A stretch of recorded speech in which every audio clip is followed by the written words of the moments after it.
Good morning दोस्तों। Student unique मास में आपका स्वागत है। अपने स्टूडेंट यूनिक मास चैनल को यदि सब्सक्राइब नहीं किया है तो सब्सक्राइब कर दें और वीडियो यदि पसंद आए तो लाइक एवं शेयर करें। तो आज चलिए स्टार्ट करते हैं।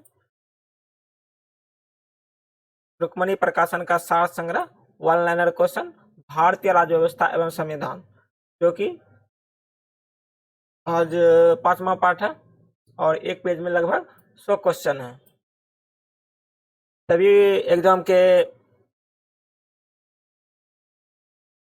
सभी कॉम्पिटिटिव एग्जाम के लिए बहुत ही महत्वपूर्ण क्वेश्चन है। तो चलिए नेक्स्ट क्वेश्चन की ओर चलते हैं। भारतीय संविधान के किस संशोधन द्वारा नागरिकों को मौलिक कर्तव्य सम्मिलित किया गया? 42वां संविधान संशोधन द्वारा। भारतीय संविधान के किस संशोधन द्वारा नागरिकों को मौलिक कर्तव्य सम्मिलित किया गया? तो 42वां संविधान संशोधन।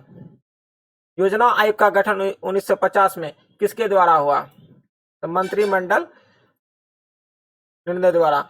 योजना आयोग का गठन 1950 में किसके द्वारा हुआ? मंत्रिमंडल निर्णय द्वारा। संविधान सभा के सदस्यों को किसने प्रत्यक्ष रूप से निर्वाचन किया? प्रांतों के विधान सभाओं ने। संविधान सभा के सभी सदस्यों को किसने प्रत्यक्ष रूप से निर्वाचित किया? तो प्रांत के विधान सभाओं ने।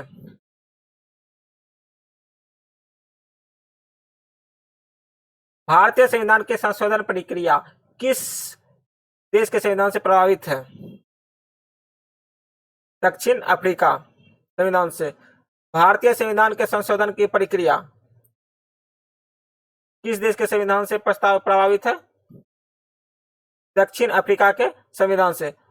पंचायती राज अधिनियम 1992 द्वारा संविधान में कौन सी अनुसूची जोड़ी जाती है?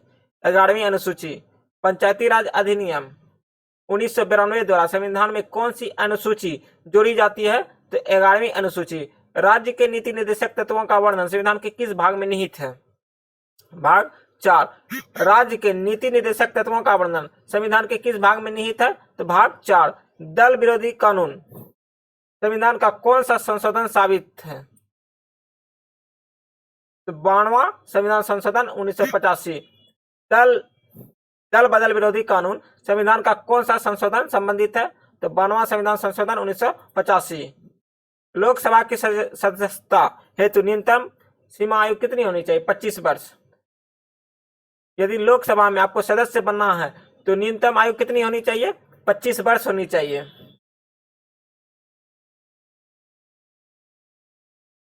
सतासीवें संविधान संशोधन अधिनियम 2002 द्वारा निर्वाचन क्षेत्रों के परिसीमन का आधार किस जनगणना को निश्चित किया? तो 2001 जनगणना को। 87वें संविधान संशोधन अधिनियम 2003 के द्वारा निर्वाचन क्षेत्र के परिसीमन के आधार किस जनगणना के निश्चित किया? 2001। मूल अधिकार एवं राज्य का नीति निर्देशक तत्व में क्या अंतर है? क्या अंतर है? मूल अधिकार वाद योग है जबकि नीति निर्देशक तत्व नहीं। मूल अधिकार क्या है? वाद योग है और राजनीति निर्देशक क्या है? वह वाद योग नहीं है। भारतीय संविधान के अनुसार राजनीतिक शक्ति का आधार भारत की जनता। भारतीय संविधान के अनुसार राजनीतिक शक्ति का आधार क्या है? भारत के जनता पर निर्भर करता है। मिनी कॉन्स्टिट्यूशन किसे कहा जाता है? छोटा संविधान किसे कहा जाता है? लघु संविधान। तो हम उसे 42वां संविधान संशोधन को कहते हैं। भारतीय संविधान के किस प्रकार की नागरिकता प्रदान करता है? एकल। भारतीय संविधान किस प्रकार की नागरिकता प्रदान करता है? तो एकल। जैसे मान लीजिए आप राज्य में हैं तो राज्य का नागरिकता अलग आपको नहीं मिली है, सिर्फ आपको भारत की नागरिकता मिली हुई है। आप जब ये बोलते हैं तो क्या बोलते हैं? हम भारत के नागरिक हैं। किस संविधान संशोधन में संविधान की प्रस्तावना में संशोधन किया गया? 42वां संविधान संशोधन 1976 में जो है संविधान की प्रस्तावना में संशोधन किया गया। और संविधान की प्रस्तावना में अभी तक में कुल कितनी बार संशोधन किया गया है? तो सिर्फ एक बार किया गया है। संविधान सभा के अस्थायी अध्यक्ष कौन है? राजेंद्र प्रसाद। संविधान भारतीय संविधान में प्रदत्त मूल अधिकार को निलंबित करने वाली सत्ता राष्ट्रपति। भारतीय संविधान में प्रदत्त मूल अधिकारों को निलंबित करने वाली सत्ता कौन सी है? राष्ट्रपति। राष्ट्रपति जो है मूल अधिकार को निलंबित कर सकती है और कोई नहीं। ब्रिटिश संसद द्वारा इंडियन इंडिपेंडेंस एक्ट का पारित किया? जुलाई 1947 में। ब्रिटिश संसद द्वारा जो है इंडियन इंडिपेंडेंस एक्ट का पारित किया गया जुलाई 1947 में। संविधान बनाने वाली प्रारूप समिति के अध्यक्ष कौन थे? भीमराव अंबेडकर। संविधान बनाने वाले प्रारूप समिति के अध्यक्ष कौन थे? तो भीमराव अंबेडकर थे। संविधान का अनुच्छेद 356 संबंधित है, किससे संबंधित है? किसी राज्य में राष्ट्रपति शासन लागू करने में। किसी राज्य में यदि राष्ट्रपति शासन लागू करना है तो कौन सा अनुच्छेद लगाएंगे हम? 356 लगाएंगे। भारत के संविधान में प्रथम संशोधन कब हुआ? तो 1991 में हुआ था। कैबिनेट मिशन योजना में क्या संविधान निर्माण के लिए प्रस्तावित संविधान सभा को वयस्क मताधिकार के आधार पर निर्वाचित करने को स्वीकार किया था?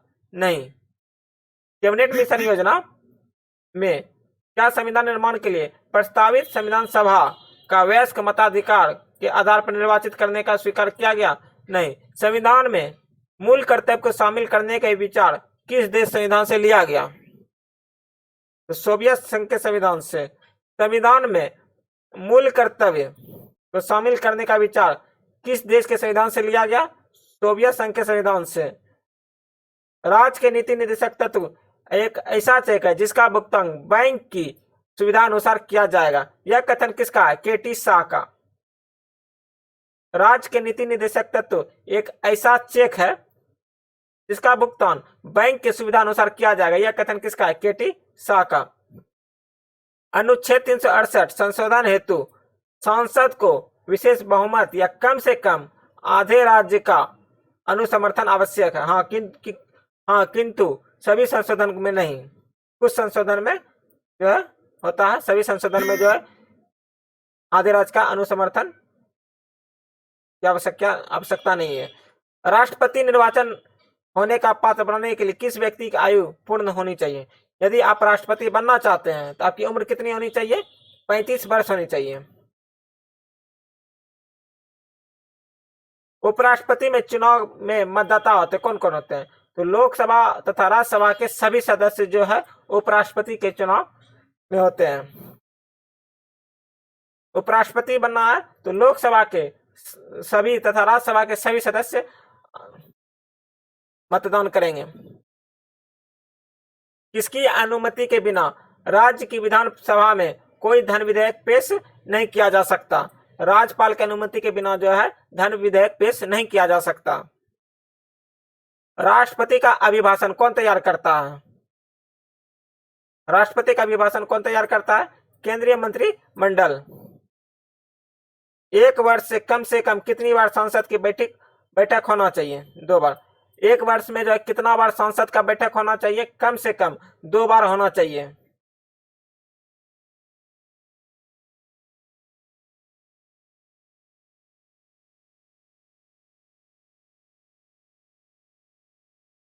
भारत में वह मंत्री जो संसद के दोनों सदनों में से किसी सदन का सदस्य नहीं है तो उस सदन तो भारत में वह मंत्री जो संसद के दोनों सदनों में से किसी भी सदन का सदस्य नहीं है तो कितने समय तक मंत्री पद से मुक्त होना पड़ेगा? यदि कोई मंत्री जो है लोकसभा और राज्यसभा दोनों में से किसी सदन का सदस्य नहीं है तो कितने दिन के बाद मंत्री पद से जो है मुक्त हो जाएगा? तो 6 माह के बाद। किसी राज्य का लोकसभा तथा राज्यसभा में सबसे अधिक प्रतिनिधित्व उत्तर प्रदेश का कितना सीट है? लोकसभा का 80 और राज्यसभा का कितना है? 31। भारत का मुख्य विधि परामर्शदाता कौन होता है? भारत का जो है महान्यायवादी, जिसको हम अंग्रेजी में अटॉर्नी जनरल ऑफ इंडिया कहते हैं। भारत सरकार का मुख्य विधि परामर्शदाता कौन होता है? भारत का महान्यायवादी अटॉर्नी जनरल ऑफ इंडिया। संविधान के किस अनुसूची में केंद्र एवं राज्य के बीच वैधानिक शक्तियों का बंटवारा दिया हुआ है? 7वीं अनुसूची में। संविधान के किस अनुसूची में केंद्र एवं राज्य के बीच का वैधानिक शक्ति का बंटवारा दिया गया है? 7वीं अनुसूची में। राज्यसभा में राज्यों का प्रतिनिधित्व यूपी का कितना है? तो 31।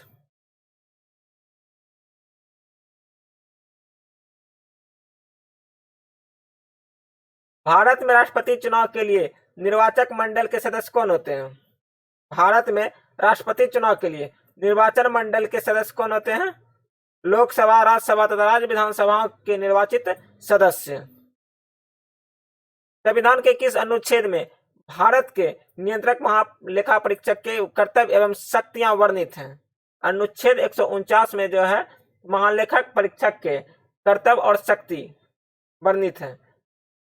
भारतीय संविधान के किस अनुच्छेद में भारत के नियंत्रक महालेखा परीक्षक के कर्तव्य एवं शक्ति वर्णित है? तो अनुच्छेद 149।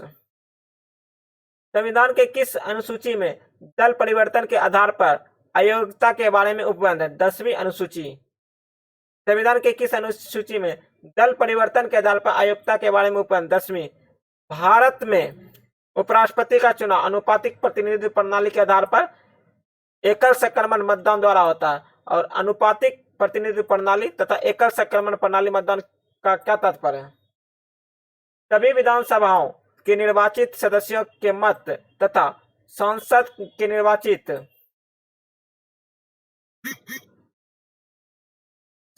निर्वाचित सदस्य के मत आपस में बराबर हो, यह अनुपातिक प्रतिनिधित्व प्रणाली कहता है। तथा एकल संक्रमणीय मत का तात्पर्य है कि मतदान वरीयता क्रम में दिया जाए। बिहार में लोकसभा और राज्यसभा के लिए कितनी सीट निर्धारित की गई है? बिहार में लोकसभा के लिए 40 तथा राज्यसभा के लिए 16 सीट निर्धारित की गई है। यहाँ देखिए 40 दूनी 80, मतलब बिहार में 40 है तो यूपी में 80 है। और राज्यसभा में देखिए यूपी में 31 है तो बिहार में 16 है। अब यूपी में 32 हो गया तो राज्यसभा में 16, यूपी में 32। भारतीय संघ की कार्यपालिका का प्रधान राष्ट्रपति है। उनमें संघ की कार्यपालिका शक्ति निहित है। राष्ट्रपति इस शक्ति का प्रयोग किसके सहायता से करता है? केंद्रीय मंत्रिमंडल की सहायता से। भारतीय संघ की कार्यपालिका का प्रधान कौन होता है? तो राष्ट्रपति होता है। उसमें संघ की कार्यपालिका शक्ति निहित है। राष्ट्रपति इस शक्ति का प्रयोग किसके सहायता से करता है? तो केंद्रीय मंत्रिमंडल की सहायता से करता है। नेक्स्ट क्वेश्चन की ओर चलते हैं। राष्ट्रपति कितने समय अंतराल के पश्चात वित्त आयोग का गठन करता है? प्रत्येक 5 वर्ष के पश्चात राष्ट्रपति कितने समय अंतराल के पश्चात वित्त आयोग का गठन करता है? तो प्रत्येक 5 वर्ष। संविधान सभा के प्रारूपण समिति के अध्यक्ष भीमराव अंबेडकर थे। इस समिति के सदस्यों की संख्या कितनी थी? 7 थी। संविधान सभा में जब प्रारूपण समिति के अध्यक्ष भीमराव अंबेडकर थे तब इस समिति के सदस्य कितने थे? तो 7 सदस्य थे। संविधान के किस भाग में मौलिक अधिकार के प्रावधानों का शामिल किया जाता है? भाग 3। संविधान के किस भाग में मौलिक अधिकार का प्रावधान है? तो भाग 3 में। कितना से कितना तक? 12 से 35। संविधान में प्रेस की स्वतंत्रता अलग उल्लेख नहीं। यह स्वतंत्रता किस अनुच्छेद में अंतर्निहित है? अनुच्छेद 19 के 1 में। राज्यसभा तथा लोकसभा के संयुक्त अधिवेशन की अध्यक्षता कौन करता है? तो लोकसभा अध्यक्ष करता है। राज्यसभा तथा लोकसभा के संयुक्त अधिवेशन की अध्यक्षता कौन करता है? तो लोकसभा अध्यक्ष करता है। इसको बुलाता कौन है? राष्ट्रपति। और इसको भंग भी कौन कर सकता है? तो राष्ट्रपति ही भंग कर सकता है। संयुक्त संसदीय समिति के अध्यक्ष मनोनयन किसके द्वारा किया जाता है? लोकसभा अध्यक्ष द्वारा। कलकत्ता प्रेसिडेंसी में कितने सदस्य थे? कलकत्ता प्रेसिडेंसी में कितने सदस्य थे? गवर्नर जनरल और उसकी परिषद के 4 सदस्य। और कलकत्ता प्रेसिडेंसी अपनी सत्ता का उपयोग किस रूप में करते थे? संयुक्त रूप से करते थे। कोर्ट ऑफ डायरेक्टर किस लिए था? कोर्ट ऑफ डायरेक्टर जो है व्यापारिक मामलों के लिए था। कोड ऑफ डायरेक्टर किसके लिए था? व्यापारिक मामलों के लिए। अब बोर्ड ऑफ कंट्रोल किसके लिए था? राजनीतिक मामलों के लिए। कौन सा अधिनियम के अंतर्गत नियंत्रण बोर्ड तथा कर्मचारी वेतन के लिए भारतीय राजस्व में से देने की व्यवस्था की? 1773 ईस्वी चार्टर एक्ट अधिनियम के द्वारा। कौन सा अधिनियम अंतर्गत नियंत्रण बोर्ड के सदस्य तथा कर्मचारी को वेतन भारतीय राजस्व से देने की व्यवस्था की गई? तो किसे की गई थी? कौन एक्ट द्वारा? 1773 चार्टर अधिनियम द्वारा, जिसे हम रेगुलेटिंग एक्ट भी बोलते हैं। किस अधिनियम के तहत बंगाल के गवर्नर जनरल को भारत का गवर्नर जनरल कहा जाने लगा? 1833 चार्टर अधिनियम के तहत जो है बंगाल के गवर्नर जनरल को भारत का गवर्नर जनरल कहा जाने लगा। किस अधिनियम के तहत बंगाल के गवर्नर जनरल को भारत का गवर्नर जनरल कहा जाने लगा? तो 1833 के चार्टर अधिनियम के तहत। कितने सदस्य भारत परिषद का सर्जन हुआ था? 15। कितने सदस्य की भारत परिषद का सर्जन हुआ? 15। गवर्नर जनरल के बंगाल उत्तर पश्चिम सीमा प्रांत और पंजाब में विधान परिषद स्थापित करने की शक्ति किस अधिनियम के अंतर्गत प्रदान की गई है? 1861 भारतीय शासन अधिनियम। थैंक यू दोस्तों। यदि वीडियो पसंद आया हो तो लाइक एवं शेयर जरूर करें।